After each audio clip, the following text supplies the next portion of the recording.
But Alexis, you say, we have to be done. You've already told 2 stories. Nope, we got another one.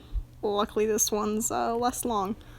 Or at least I had less notes on it, so less long. Yay. Mostly because it's not as violent.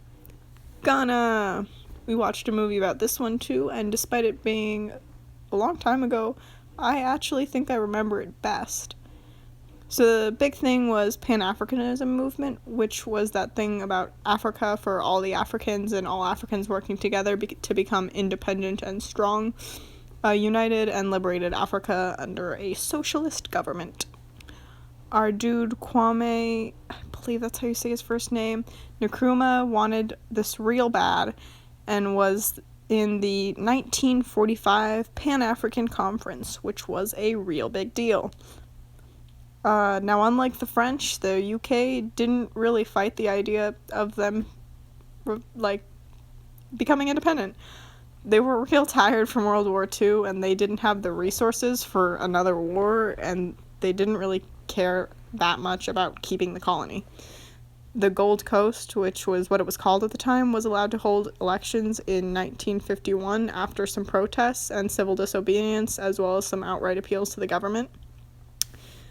I mean, things got a little violent, but it was nowhere near a war. The people voted for independence and renamed themselves after an old cultural land nearby called Ghana to try and connect with their roots. In 1954, they made a new constitution and elected their officials. There were really 2 main groups politically. There was the United Gold Coast Convention, which, if you remember the movie, they were the ones Nkrumah went to first. They were mainly upper class and wanted to keep the system the UK had, but with them getting the money instead of the Westerners. So basically the same exact thing. It's like Animal Farm all over again. And there was that. And then there was the Convention's People's Party, CPP, which was more socialist, and that's where Nkrumah was. The CPP won the elections, and in 1957, Ghana won independence with the UK's approval on Nkrumah for president. Which sounds weird to say for some reason. Nkrumah put into action a 5-year plan to get as much socialization done as possible. I don't know if that's the correct words to say, but they wanted to make things more socialist. Huge pushes for education and social structures. Problem was, a lot of their money came from cocoa, and Nkrumah was told there would likely be a drop, which meant bad economic impact for Ghana. So they crammed as much public infrastructure and industrialization and social change in as possible, making education free and widely available.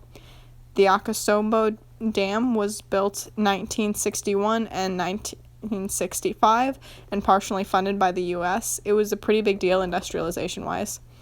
But even with this help, Ghana remained unaligned during the Cold War as it wanted to focus on Pan-Africanism rather than what the rest of the world was doing. But like I said, cocoa prices dropping had a big impact on the economy, and the idealism about his presidency faded once hardship set in and living standards began to decline. And the people accused Nkrumah of being affected by Western powers. He began having his own military staff follow him around to protect him because of some unruly folks. But a military coup happened and he was overthrown in 1966. He went into exile in Guinea and became co-president there to help spread more Pan-Africanism. The National Liberation Council replaced him in Ghana. And they did their best. They tried. Tried real hard, man. They were a pretty chill revolution as far as revolution goes. It's a pretty big deal how little blood and death there was. It was good. Even when he had the coup happened, he just went into exile. He did not die. So yeah, nice.